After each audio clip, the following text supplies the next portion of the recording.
Going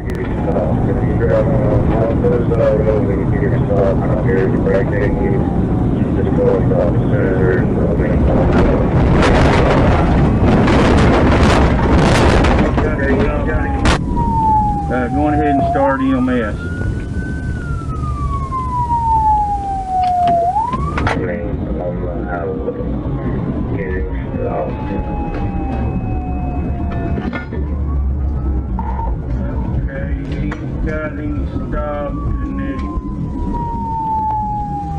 Going ahead and start EMS.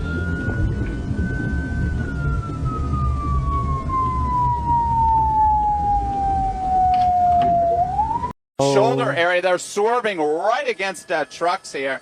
He is doing whatever he can to evade the California Highway Patrol line, and he does not have an easy ride of it at all for a good mile or two on this stretch of the southbound side of the 5. Near the 10, the 5 and dime as we call it. There's a CHP helicopter overhead as well. Right up against the right shoulder. He's going to hit some sand barrels off-roading here. Off-roading here. This is amazing here. And look at the, that's a bit of a steep embankment. You could see that he's swerving a little bit. He really has nowhere to go. There's K-walls here. Point. This is where it gets dangerous. He has nowhere to go. Oh, into the K-wall. And it looks like that was the running across lanes there. And there is a couple of airships overhead, so they're going to track this guy. We'll tilt down, tilt the camera down, push in, yes. Tilt up, tilt up, tilt up, and we'll push into the... Welcome back. I wanted to take you through a look at the police chase that we had early this morning. Now, you're looking at the video from early today where we had that car, the red car right here, the suspect. And this was one of the areas where he got off right there at I-25 at Thornton Parkway. Almost was caught by the officers. They were trying to join the highway. Goes southbound on Peoria. Here on Peoria, dives around. Look there at 64th Avenue. Nearly hit some other cars. And this is where I thought he was going to get caught. He ended up in a little parking lot area here that is really a no man's land near about 69th Avenue. He decides to go up into the grass over the curb there, and he can see there's no restrictions right through the little fence and then down the embankment and onto I-76. So that's how he was able to escape the side streets and then get back up on the highway. This is where he was going on I-76 for a while, stops. This is where he carjacks that family, the couple. He gets the driver's door open, gets the driver out. The passenger, she jumps out of the car right now and then goes to the side. And this is when he has that gold minivan and then drives away, back going the wrong way on I-76, nearly hitting, look at that, semis, police officers. They try to get the stop sticks out and throw it across the highway, but unfortunately they missed, and he almost missed hitting a few cars. This is later on, after he drove on E-470, after he hit that state trooper. He now tries to get out of the car and tries to carjack that guy in the BMW. He then bumps that black car, hits this lady. This is the next car that he carjacks when he just got off of Peoria, just south of E-470. He pretends that, hey, I just hit you. I'm in an accident. What's going on? And he gets up to the woman's door. He opens it up and then rips her out, throws her to the ground, and then takes her car and then continues on his wild chase. I was scared right there. I thought, let it go. Just let the car go. Don't go chasing after the car. He then comes into the intersection right here at Peoria and Lincoln Avenue, where he causes that accident. The car is undrivable. He jumps out, almost trapped. He wanted to get into that car there and take it again, but he was unable to because of the Douglas County deputy there. And now he's on foot, running through the front yard of that bank. He goes around the bank, slips and falls on the snow, loses his jacket, and eventually goes over to a fence where he can't get through anymore. And this is where the officers eventually get him without any other resistance, which was thankful news. So a very scary chase that lasted about 45 minutes or so this morning. And thankfully, it didn't turn out worse than it could have as we were watching this entire thing unfold.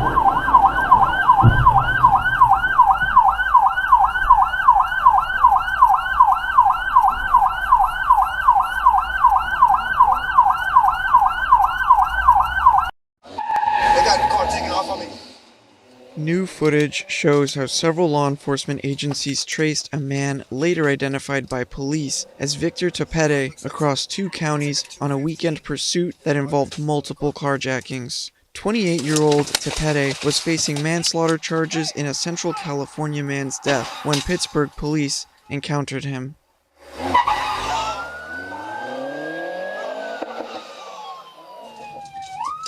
He escaped that night. The next day, Lafayette police approached a different vehicle reported stolen out of Pittsburgh.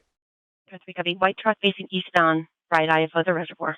Police said Tepede bolted in a white truck, driving westbound in eastbound Highway 24 lanes. Probably about 60 miles an hour. Still right shoulder. At Old Dam and Fish Ranch roads, Tepede allegedly crashed into an officer's car before he ditched the truck and hopped a retaining wall. He's running towards the freeway. Head on into Lafayette. TC, head on into Lafayette unit, look out towards the freeway. Yeah, we need units on 24. He jumped on the 24. He's running across 24. We're in all green. Just got hit by a car. Need units on 24. On 24, got hit by a car. We're in all Copy code 3 medic. Lafayette unit. Attempting to carjack a white sedan. Attempting to carjack a white sedan. Every unit on 24. He's running up to every car we can. All units to 24. Where was the head-on with the Lafayette car? Medical for the Lafayette car. He's forcing entry right now into a car. Forcing entry into a... The car is driving off with him hanging off the car. He's entering the tunnel. Left bore of the tunnel. Or right bore of the tunnel. Copy 215 vehicle, right bore. What's the description on that car? The 4-door white Toyota Highlander. He's in the car. 215 it. He's in the tunnel now. White Toyota Highlander, 215 it in the tunnel. White with we lost visual. He's going through the tunnel. It's white with a sunroof. Police said Tepede made it to eastbound 580 from Highway 13 before exiting at Keller Avenue.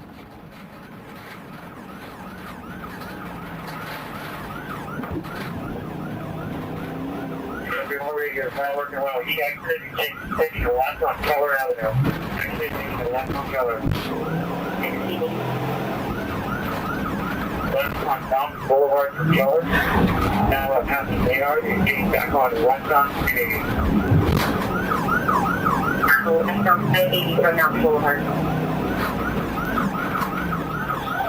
Okay, just TC with another car. Go the wrong way. Just TC with another vehicle. Again, now he's running across the lanes of traffic, running to the south. Southbound across 580, Footbill.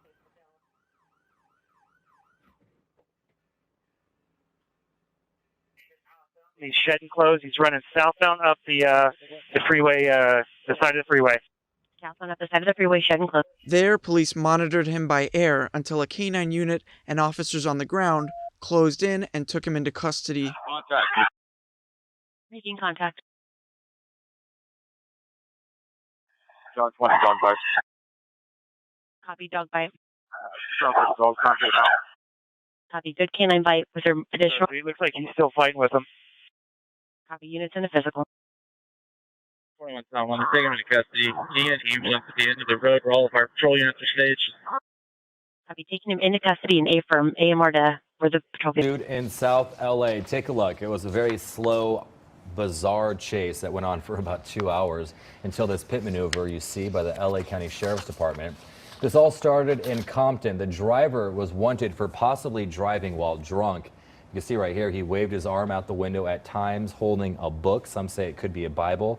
Officers put out a spike strip to get the driver to stop. It ended up getting caught under his car. Well, he dragged it for quite some time. Yeah, the driver made several U-turns, sometimes stopped to talk to the officers in their cars, and this is that pit maneuver one more time. And interestingly, the driver actually gave up and got out of the car before the car even came to a full stop. Look at that moment right here when he opens the door and gets out, and the car keeps on moving. I almost ran him over. Almost. On the ground, the person finally surrendered, obeyed the commands of deputies finally, and was eventually taken into custody.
and the public by stealing a lumber truck and circling about the community. He's been staying in the same general area, and he's been seen waving to people on the sidewalk. Incredibly, many pedestrians are not only enjoying the show, they're actually encouraging the performance. Now, there's people in the median. I think one of them just gave him a high five. Unbelievable. This semi continues up the wrong side of the road here. Cars are stopped, but I'm not sure that there's enough room for this guy to get through. There's a traffic jam ahead. One car is trying to back up as the truck heads across the median now. A cruiser rushes forward with guns aimed at the semi's rear tires. The bullets find their mark. But an unbelievable complication is about to turn this chase into a terrifying display. It looks like there's smoke coming from the back of the truck. Sparks from the grinding rims have flown up to the truck's payload, igniting the cords of lumber. Big plume of smoke now. Within seconds, the semi turns into a rolling inferno. And now there's flames. The truck is on fire. This is absolutely unbelievable. Flames race up the stacks of 2x4s. 6,000 pounds of kindling on the move. The insane heat builds to an explosive level. A burning tire blows loose and rockets down the street like an unguided missile. Oh, look at that. It's rolling free. It's completely engulfed in flames heading through that parking lot. The suspect continues his manic parade, as if this is all just part of an act. This is so dangerous for everybody out on the road right now. He doesn't realize that his lethal actions are about to reap a lethal response. You can see a police van pulling up from behind as more pieces fly off that truck. A white van rushes in behind the fiery fugitive. Inside is a tactical team with orders to use deadly force. As the driver tries to steer his rig across the median, the truck's exposed rims get stuck on the curb. Officers know this may be their only chance. The van's opening up. Officers are jumping out. They're rushing toward the semi. And that one officer has his gun drawn. I think he's firing. As bullets tear through the cab, the driver stomps on the gas, panicked and confused. He's pulling away. They don't know if he was hit or not. He thought this was all fun and games, but it's become life and death. Hard over the median there, and he jostles that payload. Desperate to shake the cadre of police on his tail, he suddenly gets a terrifying idea. Oh, the lumber spills all over the roadway. He jerks the semi back and forth, shaking loose the truck's cargo as a blockade. His desperate act bought him some time, enough time to buy himself a lot more trouble. There's a school bus ahead, and he charges past it, lumber falling off. The dangling lumber strikes the back of a school bus. Inside, a jostled child is injured by the impact. No matter what it takes, police have to end this chase now, before another innocent gets caught in this guy's sights. Oh no! Right on the tail of that sedan, he barely slows down in time. They charge forward for another shot at him, but the driver veers wildly, cutting them off. Police make the call for sharpshooters and helicopters to take action. There are several police airships closing in nearby. He's slowed way down here. Officers are holding their position, and it looks like he's coming to a complete stop now. Police aren't sure what to make of his sudden change of heart, but the suspect has a good reason for stopping. It turns out that the tactical assault had worked, with incredible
on Loomis.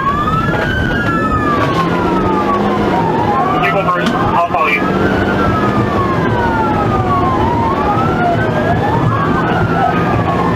Dispatch. We're going eastbound on Loomis, approaching Cold Spring.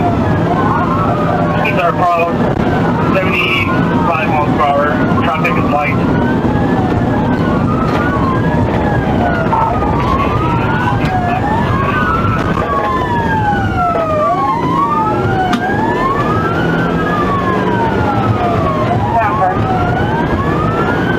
Heading Cold Spring.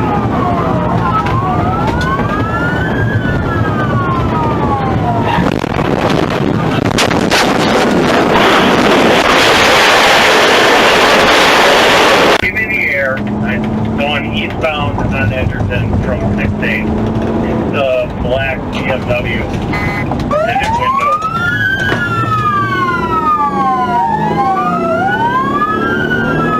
Trying to Adam Boy X-ray 8549.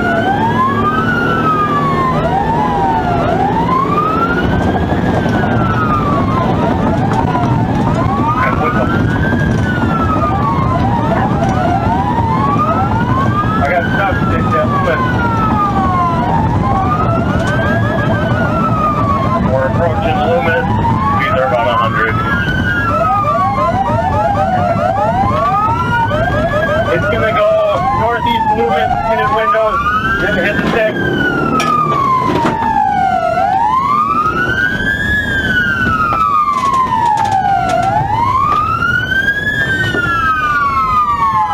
Still northeast Loomis. Approaching late.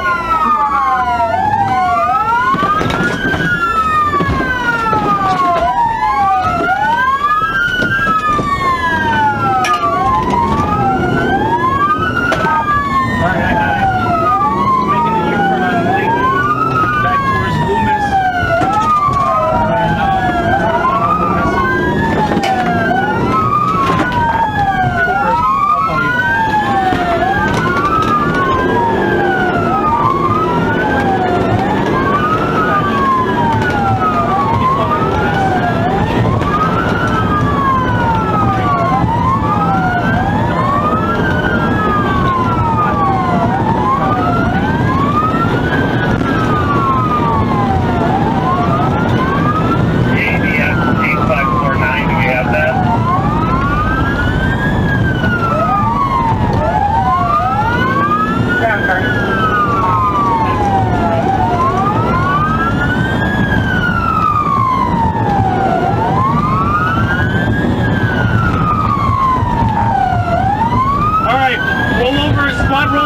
Roll over squad on Loomis.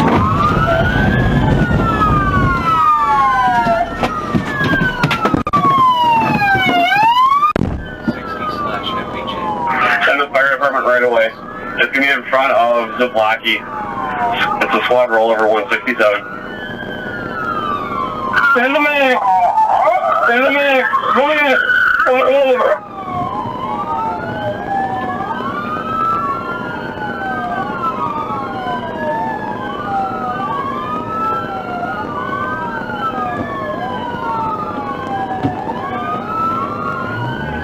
What is this? Go ahead.